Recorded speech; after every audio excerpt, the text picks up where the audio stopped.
شعل معي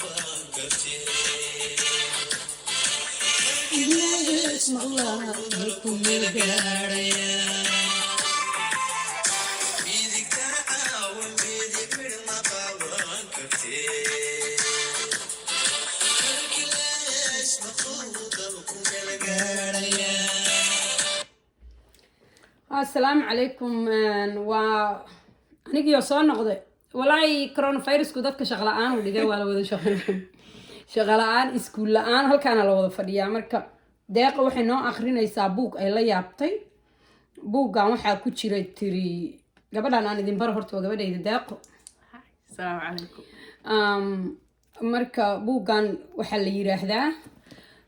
The City of Thorns. City of Thorns لها maamadaas ku sawiran waxay dhahan ciyaalkayga hooy maamadaas aday ku agtaa waagad nala soo qaxaysay marka Soomaaliya ku soo dhawaada City of Thorns buugan hayaraysanina wax badan baa ku jira marka deeqan noo aqrinayso intay Soomaali ku garan weysa aniga fasiri doono intay Soomaali ku taqaanana ayada noo sheegi doonto marka share dhaha fiidiyogan generationka caruurteena u fiican yahay wuxuu u fiican yahay dadka wax magaratada wuxuu u fiican yahay mataqaana waayeelada wax waaye waa lagu seexan karaa waa lagu soo toosi karaa because sirta dhan meesha ay ku jirtaa la helayaa buugan waxa qoray Ben Roslin nin la dhaho oo waxa qoray American abugan ninkaas wuxuu warka ka soo aruuriyay all states of Somalia. The history of Somalia is in this book. The history of fighting time. It's not the original history. Yeah. Just why we fighting. So Buga waxaa City of Thorns, meaning the magaaladii qodxaha. And magaaladii qodxaha la yiraahdo ilaa qodxayna mudug. And it's going to be about a reason oo dadka ay isu dagaalayaan oo 20 sano oo la isdilaayay oo dadka dhimanayeen waxaasoo dhan why aan u sameynayno waa buugan ku jiro sirtaasa ku jirto dadka aniga ila eg ama ka yar ama naga weyn we don't know why anaka hadeer baan dhalanay ma ogin wixii dadka isku dagaalayeen iyo why they're fighting waxay bilaawdeen dagaalkan markii long time ago so hadeer waxaan sameynayaa inaan idin sheego why uu dagaalku u bilaawday sidii aan u stop gareyn karno iyo qofka anaka really cadow nagu ah marka sidaan u stop grind doono dadka laga sugayaa ina idiyadina noo soo qortina idinka sugaynaa insha Allah sida loo stop grind karo bad buugan waxa qoray ninkaas cadaanka ah wuxuu ka hadlayaa Series of Thorns marka hadii la fasiro waa magaaladii qodxaha badnay magaalo qodxalay waxa la yiraahdaa Horn of Africa. Yes. And afar wuxuu ka hadlayaa the one thing being the Horn of Africa, Somalia. Marka koobaad wuxuu ka hadlayaa Horn of Africa waa geeska Africa. The second thing it's going to be talking about is the border of Somalia and Kenya. Marka labaad wuxuu ka hadlayaa borderka Soomaaliya iyo Kenya waa waxa loo baahan yahay hadii loo gaado. Marka saddexaad is going to be talking about the Drought refugee camp. Marka saddexaad ana la soo galay Dadaab refugee camp uu ka hadlayaa aniga gabadhayda experience aan u leenahay Dadaaban ka imaana meeshan ku yaabaan fadhiya and midka ugu dambeeyo ka hadlayna waxa waaye Ifo refugee camp ka hadlayaa hadana waa la soo galay aniga joogi jiray xoogaa yar laakiin markaas 19 something ki waaya malaya oo ka hadlay markaan anigu joogay ilaa ka hadlay oo maaya malay. Without further ado, let's begin the book. Marka warkaas oo dhan markaan soo dhamaystirno haddaan bilaawna buuggii. The Horn of Africa, in the land of the Somali, it had barely rained for 2.5 years from the daggered point of Cape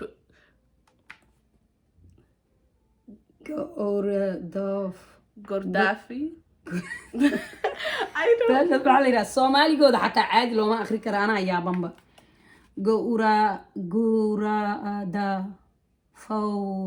gurdarfoor If you know what this word is, it's waxaa laga gonna be wadaa on the thing.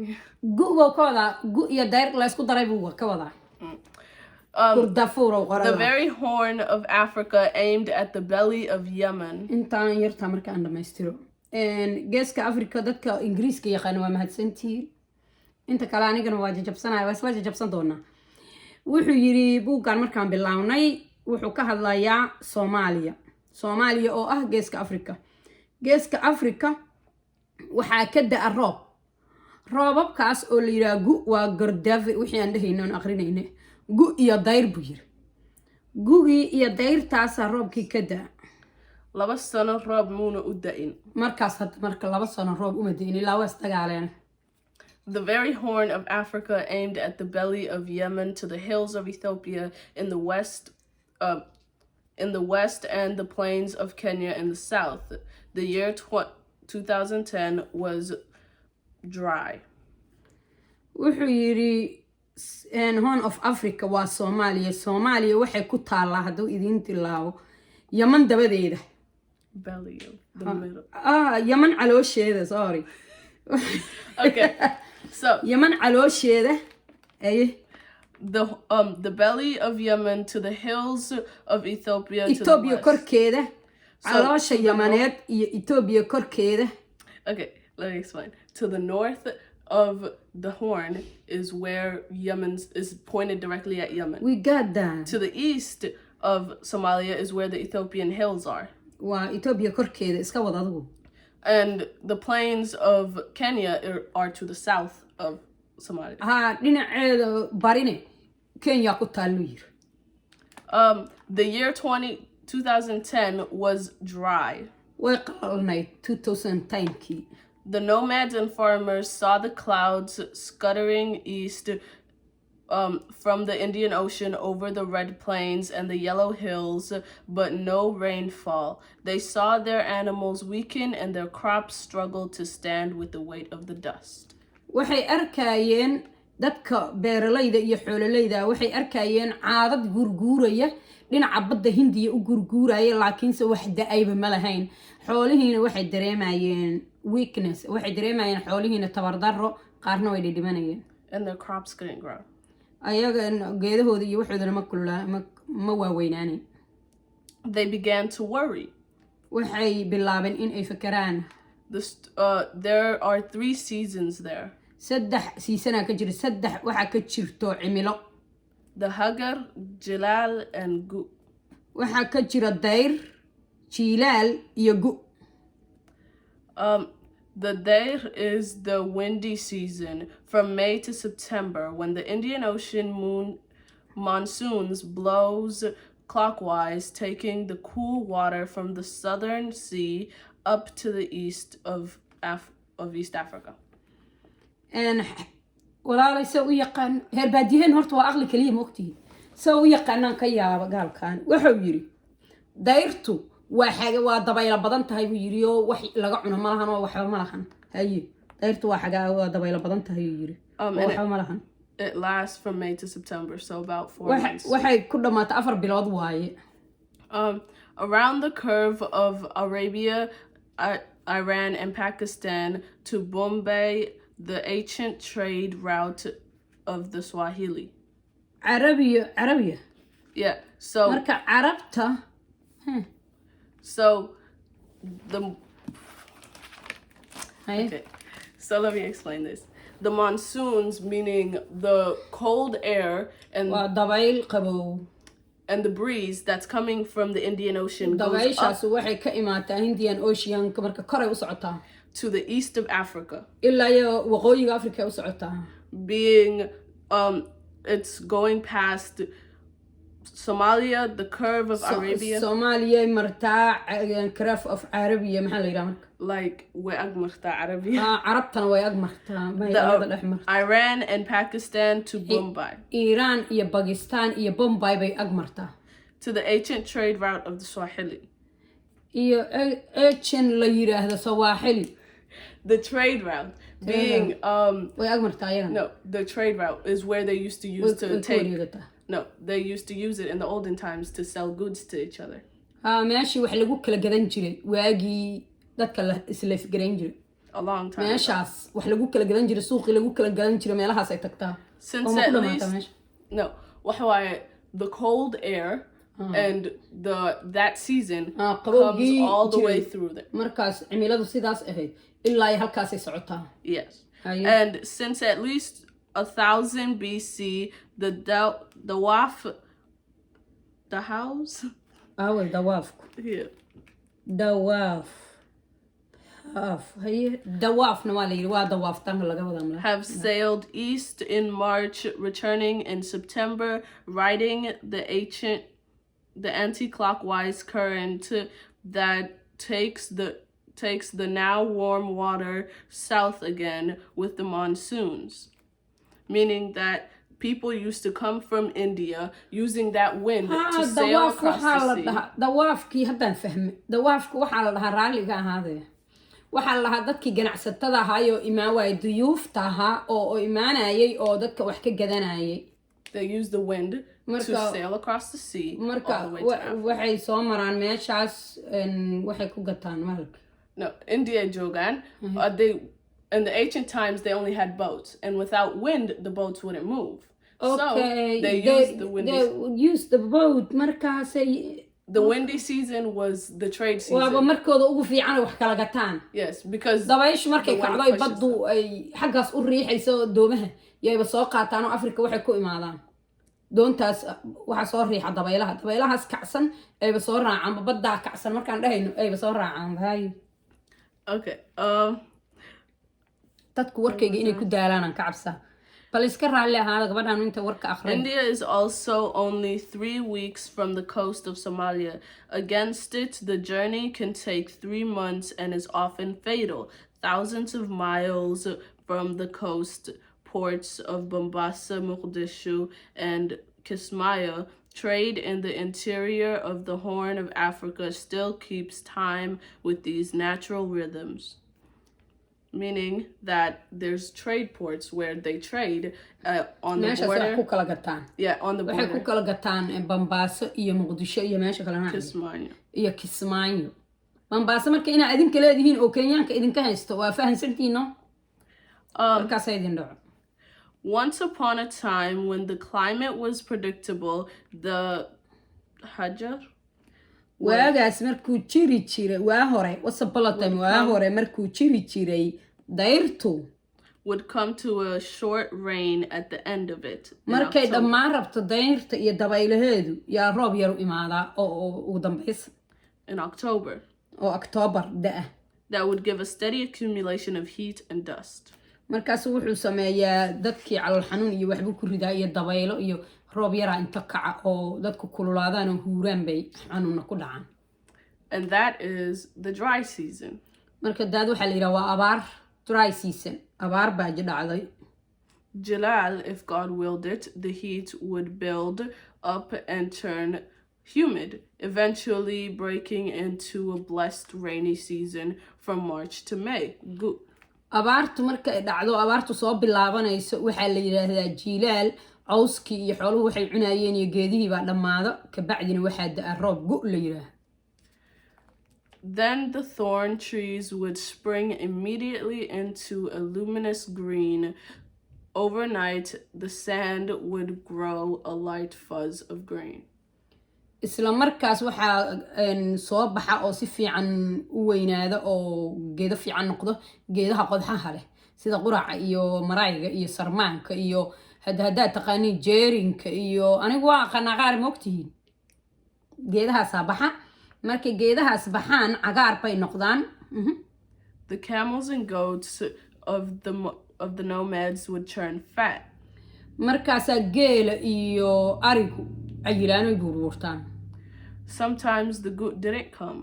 marmarna guguma badao abaar baa ku habsatay. Then the heat that built and built had nowhere to go. Then the hajar arrived again. markaasu waxaa dhaca kulayl badan wuu bataa haddana dadku meelay aadaan ma yaqaaniin markaasaa abaar xuno timaada.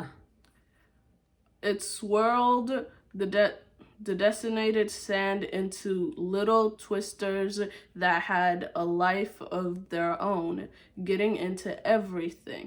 The skin of animals shrank, and the nomads watched the sky shrink. dadka marka waxaa ku dhaca gaajo ba-an baa imaata. dadkii markay baahdaan xoolihii baahdaan la dhammaado xooluhu way baqbaqtiyaan.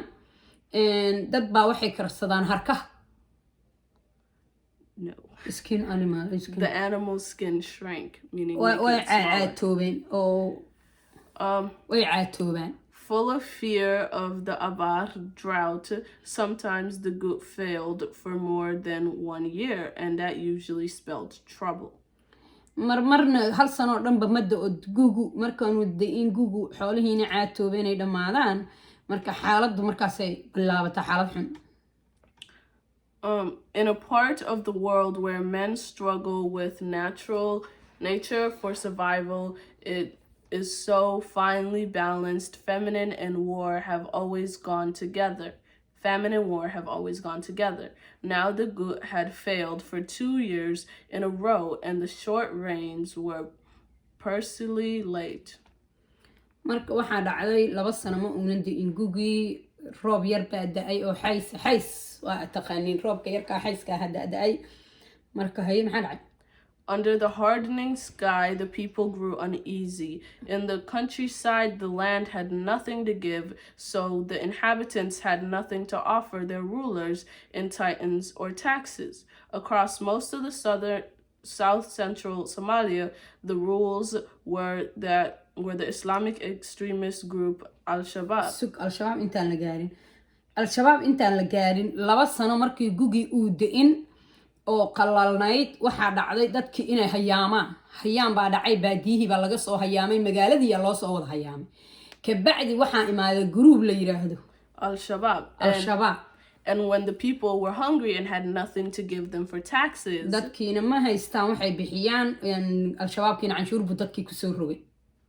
it needed all the taxes it could get to fund its massive war, to drive what it saw as an influential government backed by the United Nations out of Mogadishu and into the sea.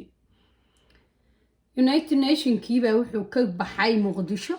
No, the Al-Shabaab group wanted to push the government inay ka out. saaraan. Al-Shabaab kiiba waxay rabaan inay ka saaraan good government that was being supported by the United Nations. dowladii fiicnayd oo United Nations uu garab hayay bay ka saareen. ay rabaan inay ka saaraan dadkiina canshuuray kusoo rogeen wax walbana ka qaadanayaan. dhibaato badan baa meesha ka socotay.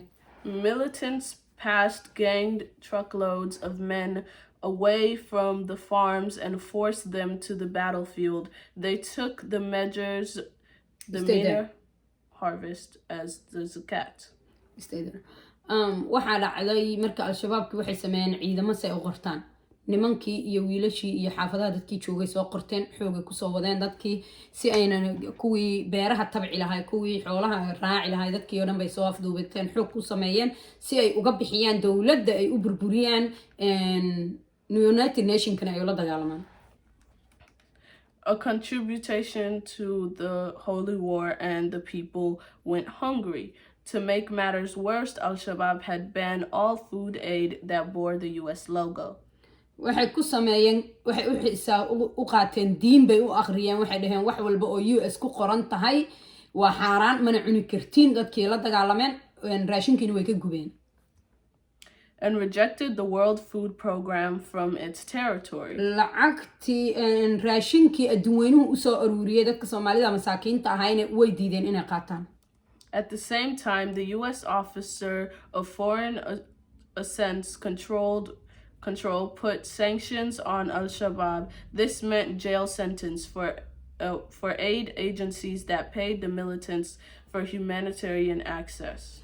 marka UST militarigoodii No, the person, the ninkii ahaay foreign ambassador from the U.S. ambassadorka US put sanctions on it, which meant he put limits on lamidu it. dadkii u sameeyey And he made a rule that rulna wuu u sameeyey that there was a jail sentence for aid agencies that paid the militants for humanitarian access. So aid agencies tried to pay Al-Shabaab to get food to the people who were hungry. And then the U.S. ambassador who was in Somalia said, you can't do that. US ambassadorkiya wuxuu diiday hay-adaha soo marsiinaya al-shabaab waxa dadka loogu talagalay marka wuxuu dhahay ma siimayn kartiin lamana dhiilgarayn kartiin al-shabaab oo hay-adihii kale ku dhahay marka dadkii wax caawinaya male al-shabaab iyo waxay u dhaxeeyaan ninkaas. After 20 years of war after 20 years of war was the norm of delivering aid in Somalia. 20 sano dagaal ka socday ka bacdi maxaa dhacay? It's still the norm of delivering aid. Weli dagaal baa ka socday. You still can't give certain waxbana lama siin karo waa ninkii maalintii US ambassador ka ahay wuxuu baamgareeyay inaan waxba la siinin weli lama siin karo waxba. Okay. And the few aid ships that did sail risked the infamous pirates. So in what agencies had been calling a perfect storm since the drought began 2 years earlier, the people of Somalia would face one of the most telegraphed emergencies in the world. waxaa dhacday marka oo sameysmay niman bayrood ah oo maraakiibta afduubta nimanka maraakiibta afduubta markii ay sameysmeen ka bacdi Soomaaliya haddana waxay sii gashay xaalad adag. And they had the biggest emergency in the world largely without assistance. xaaladii way sii xumaatay way sii adkaatay adduunka oo dhan bay ka darnaatay meel kasta oo adduunka oo dhib ka dhaca dhibka ugu badan baa ka dhacay haddana qof caawin karta male because US ambassador baamgareeyo yiri ma la siin karo waxba. In the city, the Battle of Mogadishu, as Al-Shabaab offensive was known, intensified street by street with trenches, snipers, and indescribable shelling. The militants' war effort drew all of the men, resources, and even children into the war, just as the twisters of the eternal Jalal stuck the dust of the hard-baked plains into the air. Muqdisho marka waxay isu bedeshay meel lagu dagaalamo. Marka meel lagu dagaalamo isu bedeshay caruurihii dagaal bay galiyeen al-shabaab. Dadkii waayeelada dagaal bay galiyeen. Cid walba way la dagaaleen. Abaarna way dhacday, abaartiina way sii socotaa. Waa cagabararkii ma xasuusatiin cagabararkii yaa bilowday marka. And lent everything a brown tin and left everything a brown tin. The coming tragedy would be played out in sepia. Sepia maxay tahay? Okay, so everything was left in brown because wax walba way cagaartay wax walba waxay noqdeen dry way qalaleen oo wax walba markay qalaleen oo wax walba isbooda bedeleen meeshii waxay noqotay meel lagu kala guuro saxara camal oo lagu baabo. But that wasn't the worst of it. The tragedy was still to come. weli worst lama gaarin meeshii ugu xumeed weli lama gaarin laakiin weli way xun tahay.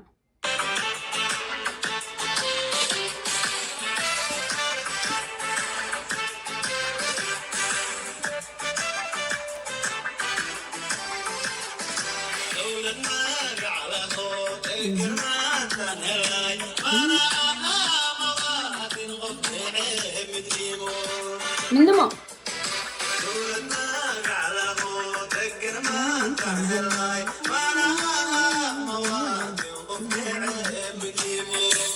midnimo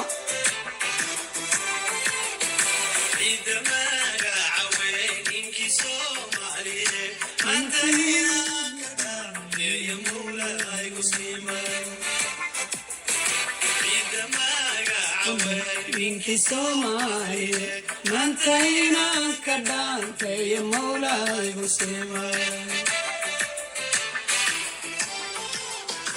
Mahadebe dasukena maga aliyo. Marwa baba isfaqan kinu mira adalo. Mahadebe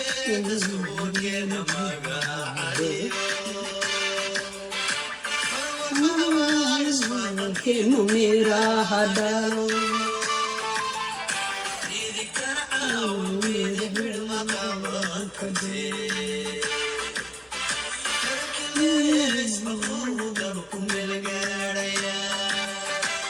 markii la maqluub dalku meel gaaraya chapterada kalena way soo socdaan intaas ay noogu egtaa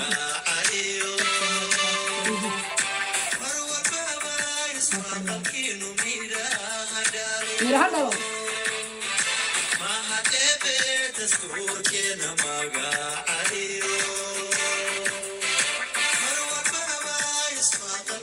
mira hadalo